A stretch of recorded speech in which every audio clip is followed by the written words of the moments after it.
ನಮಸ್ತೆ ಪ್ರಿಯ ವೀಕ್ಷಕರೇ, ನಮ್ಮ ಲಕ್ಷಾ ಚಾನಲ್ಗೆ ಸ್ವಾಗತ. ವೀಕ್ಷಕರೇ, ನಾವಿವತ್ತು ನೋಡ್ತಿರೋವಂಥದ್ದು ಈಗಾಗಲೇ ನಿಮ್ಗೆ ಸಾಕಷ್ಟು ಜನಕ್ಕೆ ಗೊತ್ತಾಗಿದೆ. ಅದು ಯಾವ ಮೂಲಿಕೆ ಏನು ಅನ್ನೋದು, ಅದ್ರ ಬಗ್ಗೆ ಸಾಕಷ್ಟು ವಿಷಯಗಳು ಗೊತ್ತಿಲ್ಲ. ಏನೋ ಇಟ್ಕೊಂಡ್ರೆ ಒಳ್ಳೆಯದು ಅನ್ನೋದು ಮಾತ್ರ ನಿಮ್ಗೆ ಅಷ್ಟೇ ಗೊತ್ತಿದೆ.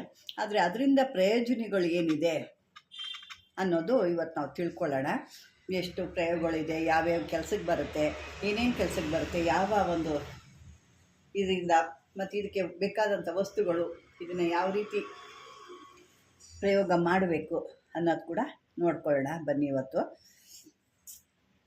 ಇವತ್ತು ನೋಡ್ತಾ ಇರೋದು ನಾವು ಒಂದು ಆಕರ್ಷಣ ಪ್ರಯೋಗ ಅಂತ ಅಂದ್ಬಿಟ್ಟು.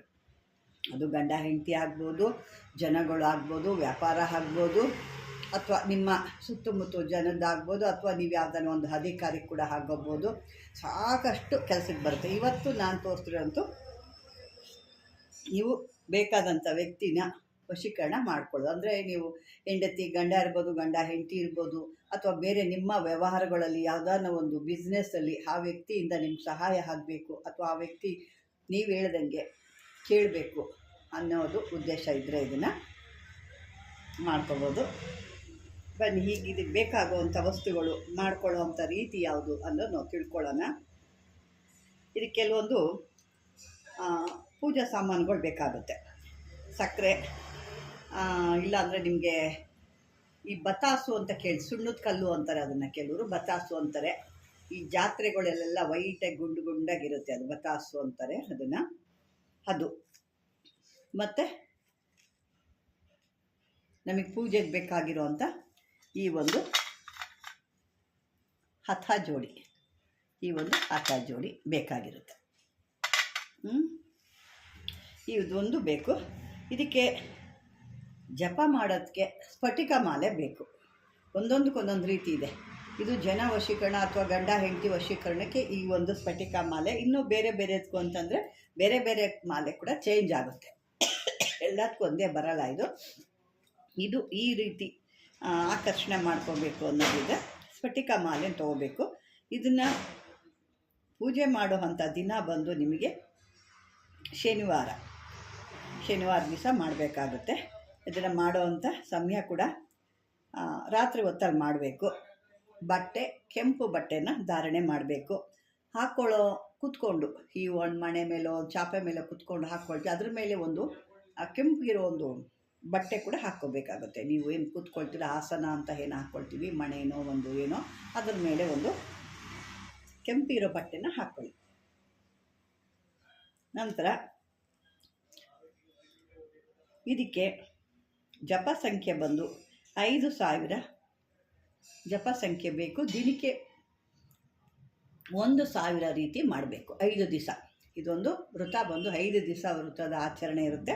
ಇದನ್ನು ಒಂದು ದಿನಕ್ಕೆ 1000 ಅಂತ 5 ದಿನ ಮಾಡಬೇಕಾಗುತ್ತೆ. ಇದನ್ನು ಯಾವುದೇ ರೀತಿ ಶನಿವಾರ ರಾತ್ರಿಲಿ ಸ್ನಾನ ಮಾಡಿ, ಕೆಂಪು ವಸ್ತ್ರ ಧಾರಣೆ ಮಾಡಿ, ಒಂದು ಸಾಧ್ಯ ಆದರೆ ಕೆಂಪು ರೇಷ್ಮೆ ಬಟ್ಟೆ, ಇಲ್ಲ ಅಂದರೆ ಮಾಮೂಲಿ ಆದ ಒಂದು ಬಟ್ಟೆ, ಕೆಂಪು ಬಟ್ಟೆ, ಮಾಮೂಲಿ ಅಂತಂದರೆ ಬೇರೆದಲ್ಲ, ಕೆಂಪು ಬಣ್ಣದ್ದೇ ಹಾಕಬೇಕು. ಹಾಕ್ಕೊಂಡು ಅದ್ರ ಮೇಲೆ ಕೂತ್ಕೋಬೇಕು. ಮುಖ ಯಾವ ಕಡೆ ತಿರ್ಕೊಂಡು ಕೂತ್ಕೊಳ್ತೀರಾ ಅಂದ್ರಾಗ ಪಶ್ಚಿಮಾಭಿಮುಖವಾಗಿ ಕೂತ್ಕೋಬೇಕು. ಪಶ್ಚಿಮುಖವಾಗಿ ಅಂದರೆ ಆ ಮುಖ ನಿಮಗೆ ಪಶ್ಚಿಮಕ್ಕೆ ಇರಬೇಕು. ನಂತರ ಈ ಒಂದು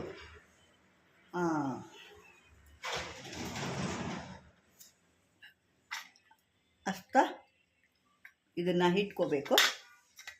ಇಟ್ಕೊಂಡು ನಿಮಗೆ ಪೂಜೆಗೆ ಇಟ್ಕೊಂಡು ಹಥ ಜೋಡಿನ 2 ಕಡೆ ತುಪ್ಪದ ದೀಪಗಳನ್ನ ಹಚ್ಚಿಡಬೇಕು. 2 ಕಡೆ ಒಂದೊಂದು ದೀಪ, ಅದು ಚಿಕ್ಕದು ದೊಡ್ಡದು, ನಿಮಗೆ ಪೂಜೆ ಆಗೋ ತನಕ ಹಾರಬಾರ್ದು ಅಷ್ಟೇ. ಆ ರೀತಿ ನೋಡ್ಕೊಳ್ಳಿ. ತುಪ್ಪದ ದೀಪ ಹಚ್ಚಿಕ್ಬೇಕಾಗುತ್ತೆ. ನಂತರ ಇದಕ್ಕೆ ಮಾಮೂಲಿಯಾಗಿ ನೀವು ಏನು ಪೂಜೆ ಮಾಡ್ತಿರಲ್ವ ಮನೆಯಲ್ಲಿ, ಏನು ಅದೇ ರೀತಿ ಒಂದು ಸಿಹಿಯಾದ ಒಂದು ಪ್ರಸಾದ ಇರ್ಬೋದು, ಹಣ್ಣು ಕಾಯಿ ಧೂಪ ದೀಪ ಎಲ್ಲನೂ ಇದಕ್ಕೆ ತೋರಿಸ್ಬೇಕಾಗುತ್ತೆ. ಮತ್ತು ನೀವೇನು ಇಟ್ಟಿರ್ತೀರಲ್ವ ಸಿಹಿಯಾದ್ದು, ಸಕ್ಕರೆ ಅಥವಾ ಬತಾಸು ಅಂತ ಹೇಳಿದ್ನಲ್ವ, ಅದನ್ನು ನಿವೇದನೆ ಮಾಡಬೇಕು. ದೇವರಿಗೆ ನಿವೇದನೆ ಮಾಡಿ ನಂತರ ಈ ಮೇಲಿನ ಮಂತ್ರವನ್ನು ನೀವು ದಿನಕ್ಕೆ 1000 ಸಾರಿ ಅಂತ 5 ದಿನ ಪೂಜೆ ಮಾಡಿ ಜಪ ಮಾಡಬೇಕಾಗುತ್ತೆ. ಮಂತ್ರದಲ್ಲಿ ನೀವು ಯಾವ ವ್ಯಕ್ತಿನ ನೀವು ಆಕರ್ಷಣೆ ಮಾಡ್ಕೋಬೇಕು ಮಾಡಬೇಕಾದ್ರೆ ಆ ಮಂತ್ರ ಹೇಳಬೇಕಲ್ಲಿ ಅಮುಕ ಅನ್ನೋದಿರುತ್ತೆ. ಅಮುಕ ಅನ್ನೋ ಜಾಗದಲ್ಲಿ ಆ ವ್ಯಕ್ತಿ ಹೆಸರು ಬರೀಬೇಕು. ಅದು ಸ್ತ್ರೀ ಆಗಿರ್ಬೋದು, ಪುರುಷ ಆಗಿರ್ಬೋದು, ಅಥವಾ ಗಂಡ ಆಗ್ಬೋದು, ಹೆಂಡತಿ ಆಗ್ಬೋದು, ಅಥವಾ ನಿಮ್ಮ ಮನೆ ಸದಸ್ಯರಾಗಿರ್ಬೋದು, ಯಾರೇ ಆದರೂ ಕೂಡ ಅವರ ಹೆಸರಿನಲ್ಲಿ ನೀವು ಹಾಕಬೇಕಾಗುತ್ತೆ. ಅಂತ ಹಾಕಿದ ನಂತರ ಆ ವ್ಯಕ್ತಿಯನ್ನು ಆಕರ್ಷಿಸಬೇಕು. ಅವರ ಹೆಸರನ್ನು ಸೇರಿಸಿ ನೀವು ಜಪ ಮಾಡಬೇಕಾಗುತ್ತೆ. 5ನೇ ದಿನ ಆ ಬತ್ತಾಸು ಇರುತ್ತಲ್ಲ, ಏನು ಸ್ವೀಟ್ ಇಕ್ಕಿರ್ತೀರ, ಬತ್ತಾಸು ಸಕ್ಕರೆ ಏನಂತ, ಅದನ್ನು ಯಾವ ವ್ಯಕ್ತಿನ ನೀವು ಆಕರ್ಷಣೆ ಮಾಡ್ಕೋಬೇಕು ಅಂತಿದ್ದೀರೋ ಅಥವಾ ಆಕರ್ಷಣೆ ಮಾಡ್ಕೋಬೇಕು ಅಂತಿದ್ರು ಆ ವ್ಯಕ್ತಿಗೆ ಯಾವುದಾದ್ರೂ ಒಂದು ವಸ್ತುವಿನಲ್ಲಿ, ಅಂದರೆ ಸಿಹಿ ಪದಾರ್ಥದಲ್ಲಿ ಕೊಟ್ಟರೆ ಸಿಹಿಯಾಗಿರುತ್ತೆ. ನಿಮಗೆ ಅದು ಗೊತ್ತಿರುತ್ತೆ, ನಿಮ್ಮ ಒಂದು ಮನೆಗಳಲ್ಲಿ ಯಾವ ರೀತಿ ಇರ್ತಾರೆ ಅಂತ. ಆ ರೀತಿ ಆ ವ್ಯಕ್ತಿಗೆ ಏನು ನೀವು ಆಕರ್ಷಣೆ ಆಗಬೇಕು ಅಂತ ಹೇಳಿರ್ತೀರಲ್ವ, ಆ ವ್ಯಕ್ತಿಗೆ ಆ ಸಿಹಿನ ತಿನ್ನಿಸ್ಬೇಕು.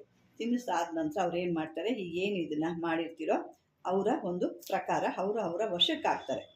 ಪ್ರಯೋಗದ ನಂತರ ಕೂಡ ಇದನ್ನು ಎಲ್ಲ ಆಯ್ತಲ್ವ ಅಂತ ಎತ್ತಿಡಬಾರ್ದು. ಇದನ್ನು ಅವ್ರ ಹತ್ರನೇ ಇಟ್ಕೋಬೇಕು. ಇದನ್ನು ಅವ್ರ ಹತ್ರನೇ ಒಂದು ಕವರ್ಗೆ ಹಾಕಿ ಅವ್ರ ಹತ್ರದಲ್ಲಿ ಇಟ್ಕೋಬೇಕು. ಇದನ್ನು ಎಲ್ಲೋ ಎತ್ಕೊಂಡು ಇಡಬಾರ್ದು.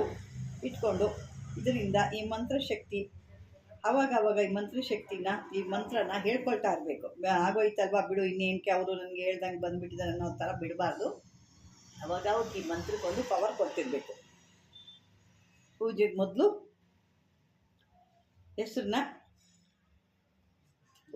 ಮೊದಲು ನೀವು ಆ ಹೆಸರನ್ನ ಸೇರಿಸ್ಕೊಬಾರ್ದು. ಏನು ಯಾರಿಗೆ ನೀವು ಆಕರ್ಷಣೆ ಆ ವ್ಯಕ್ತಿಗೆ ಸೇರಿಸ್ಬಾರ್ದು. ನೀವು ಮಂತ್ರ ಆದಮೇಲೆ ಕೊಡ್ತೀರಲ್ವ, ಆವಾಗ ಆ ಪೂಜೆಗೆ ಇಟ್ಟಿರ್ತೀರಲ್ವ, ಆವಾಗ ನೀವು ಅವ್ರಿಗೆ ತಿನ್ನಿಸ್ಬೇಕು ಅಂತಾರಲ್ಲ, ಆವಾಗ ಅದನ್ನು ಮತ್ತೆ ಹೇಳ್ಕೊಬೇಕು. ಅದನ್ನು ಮೊದಲೇ ಹೇಳ್ಕೊಳ್ಳೋಂಗಿಲ್ಲ, ಇದನ್ನು ಆಮೇಲೆ ಹೇಳ್ಕೊಬೇಕಾಗುತ್ತೆ. ನಂತರ 5 ದಿನ ಪೂಜೆ ಒಂದು ಮಾಡಿ ಅವ್ರಿಗೆ ಈ ರೀತಿ ಊಟದಲ್ಲೋ, ತಿಂಡಿಲ್ಲೋ, ಸ್ವೀಟಲ್ಲೋ, ಪ್ರಸಾದದಲ್ಲೋ ಏನರಲ್ಲಾದರೂ ಕೊಟ್ಟಾಗ ಆ ವ್ಯಕ್ತಿ ಥರ ನೀವು ಯಾರನ್ನ ನೀವು ವಶೀಕರಣ ಮಾಡ್ಕೋಬೇಕು ಅಥವಾ ಏನು ಆಕರ್ಷಣೆ ಮಾಡ್ಕೋಬೇಕು ಅಥವಾ ಅವರು ನಾವು ಹೇಳ್ದಂಗೆ ಕೇಳಬೇಕು ಅಂತ ಏನು ಹೇಳ್ಕೊಳ್ತೀರ ನಿಮ್ಮ ಮನಸ್ಸಲ್ಲಿದೆ, ಅದು ನೀವು ಹೇಳ್ದಂಗೆ ಅವ್ರು ಕೇಳ್ತಾರೆ. ಬನ್ನಿ ಈಗ ನಾವು ಮಂತ್ರ ಕೂಡ ನೋಡ್ಬಿಡೋಣ.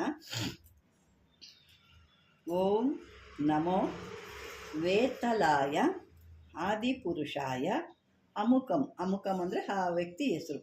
ಆಕರ್ಷಣಂ ಕುರು ಸ್ವಾಹ. ಮತ್ತೊಮ್ಮೆ ಹೇಳ್ತೀನಿ.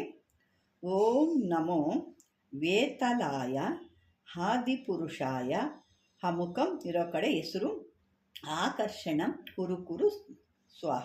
ಇದನ್ನು ನೀವು ಶನಿವಾರ ಮಾಡಬೇಕು. ಶನಿವಾರದಲ್ಲಿ ಪೂಜೆ ಮಾಡೋ ಸಮಯದಲ್ಲಿ ರಾತ್ರಿ ಹೊತ್ತಲ್ಲಿ ಸ್ನಾನ ಮಾಡಬೇಕು.